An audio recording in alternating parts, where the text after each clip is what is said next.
এক সময় পৃথিবী ধ্বংস হবে। আল্লাহ কোরআন শরীফে বলে দিলেন ইজাস সামাউ ফাতারাত, যখন আসমান ভেঙ্গে ভেঙ্গে পড়ে যাবে। ওয়া ইদাল কামাকিবু তাসারাত, तमाम সৃষ্টির নক্ষত্রগুলি ভেঙ্গে ভেঙ্গে ভেঙ্গে ভেঙ্গে মিসমার হয়ে একেবারে ধ্বনিত পশমের মতো উড়ে উড়ে পড়তে থাকবে। ওয়া ইদাল বিহারু ফুজ্জিরাত, সমুদ্র উদ্বেলিত হয়ে যাবে, সমুদ্রের তলদেশ উঁচু হয়ে যাবে। পৃথিবীতে সমস্ত সাগরের পানিগুলি পৃথিবীতে আছাড় মারবে। तमाम পৃথিবী ধুয়ে পারলে একবারে পরিষ্কার করে সাগর নিয়ে চলে যাবে। ওয়া ইদাল কুবুরু বুসিরাত, কবর থেকে মানুষ উঠে যাবে। একসাথে বলবেন আল্লাহু আকবার। ঘুম আসছে নি দাদু? রাত তো বেশি, আপনাদের বয়স্ক মানুষ, মনে 2টা বাজে, এখনো বসে রয়েছেন। কোন আশায় বসে রয়েছেন? সাথে আপনার কিসের লোভ? এখানে তো আইলে আবার নতুন করে 25 বছর ফেরত পাবেন না, আবার সুন্দরী একটা দাদি পাওয়ারও সুযোগ নেই। বাড়িতে যদি জানে তাহলে আর ঘরে উঠতে দেব না, শেষ।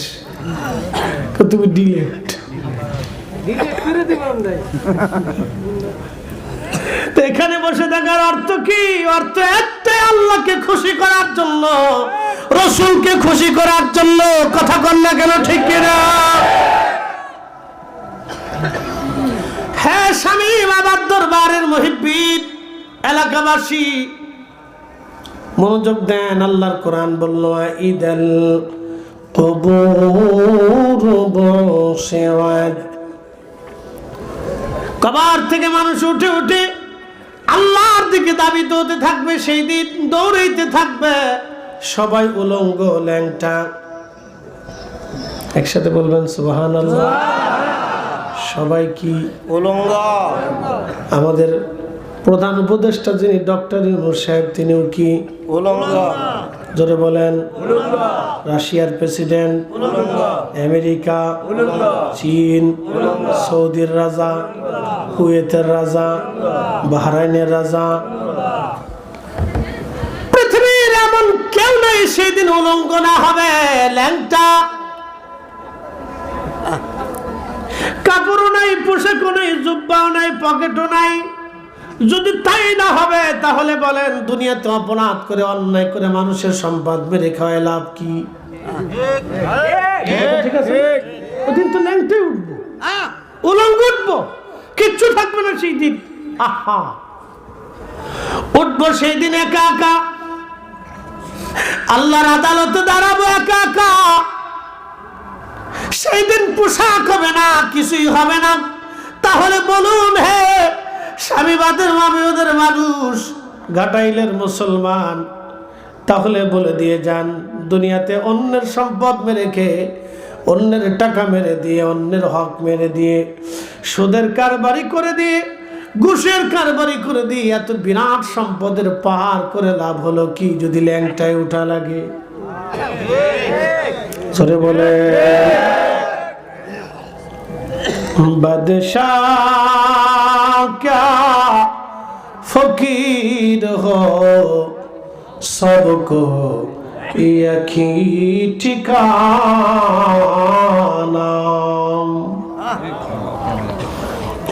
अम्मा जान आयशा ডেকে বলে, হুজুর, পৃথিবীর সব নারী পুরুষ কি ল্যাংটা হবে? বলে হ্যাঁ, উলঙ্গ উঠবে সবাই, সবাই উলঙ্গ উঠবে, কাপড়বিহীন, পোশাক পরিচ্ছদবিহীন। আম্মা জান আয়েশা তখন লজ্জায় পড়ে বলেন, ইয়া রাসূলুল্লাহ, তাহলে নারীদের কি হবে? আম্মা নবীজি বললেন, আয়েশা রে, কিয়ামতের ময়দানে এতই কঠিন বিভীষিকাময় হবে আয়েশা, সেদিন কোন নারী পুরুষের দিকে তাকানোর সময়, কোন পুরুষ নারীর দিকে তাকানোর মতো সময় হবে না রে আয়েশা। আয়েশা শোনো, 3 জায়গাতে সন্তান মার পরিচয় দিবে না, মা সন্তানের পরিচয় দিবে না। বাবা সন্তানের পরিচয় দিবে না, সন্তান বাবার পরিচয় দিবে না, ভাই ভাইয়ের পরিচয় দিবে না রে আয়েশা।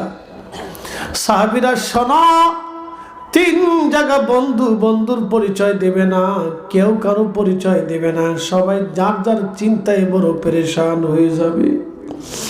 সাহাবীরা ব্যাকুল হয়ে গেলেন, বলে হুজুর সেই 3 কঠিন জায়গা কোন জায়গা? নবী বললেন, প্রথম নম্বর মিজানের পাল্লায় যখন নেকি আর গুনাহগুলি ওজন করা হবে, ওই সময় কেউ কারো কথা মনে রাখবে না রে সাহাবীরা।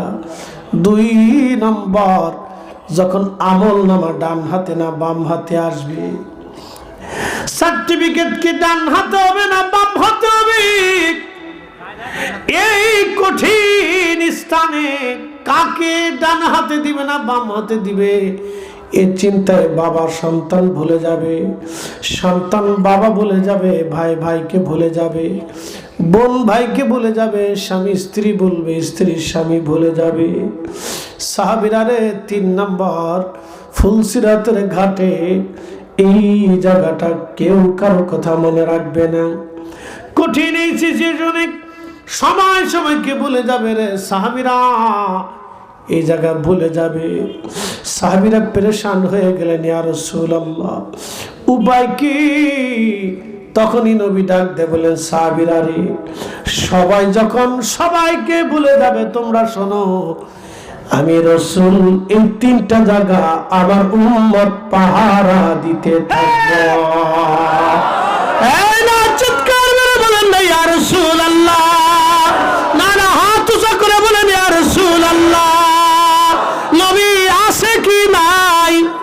নবী লাগবে কি লাগবে না? নবীর সুপারিশ দরকার আছে না নাই? অতএব নবীর সুপারিশ যদি পাইতে হয় দুরূদ সালাম পড়তেই হবে, কথা কোন ঠিক কিনা? কারো বেদাতের ফতোয়া মানি না, মানবো না, হাত উঁচা করে বলেন রাজি আছি না নাই? শ্রেষ্ঠ নবী দিলাম রে তরিয়ে নিতে রোজা হাসরে, ঠিক কিনা? কষ্ট হচ্ছে না? বোঝা যায়? শ্রেষ্ঠ নবী দিলাম রে তরিয়ে নিতে রোজা হাসরে, পথ না ভুলি তাই তো দিলে পাক কুরআনের বাণী, খোদা তোমার মেহেরবানি। সুন্দর ফল সুন্দর ফল মিঠা নদীর পানি, খোদা তোমার মেহেরবানি, খোদা তোমার মেহেরবানি। নবীজির 10 বছরের খাদিম রাসূল হযরত আনাস, নাম কি? 10 বছর বয়সে নবীর খেদমতে লাগলেন। কত বছর বয়স? 10 বছর বয়সী নবীর ছোট্ট খাদেম,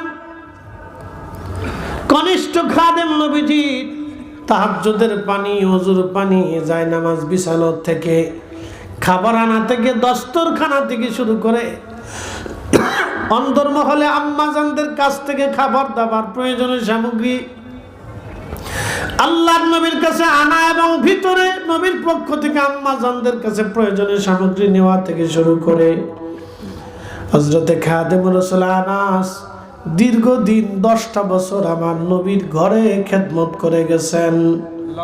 আল্লাহু আকবার। পৃথিবীতে আর কোন মানবের নামের আগে খাদেমুর রাসূল আর কোনদিন লেখা হবে না।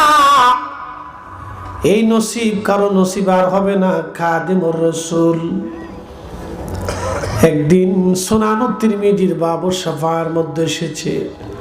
একদিন তিনি নবীজির দরবারে করজোরে বলেন, ইয়া রাসূলুল্লাহ, নবী গো, আপনার কাছে একটা জিনিস চাই, দিবেন?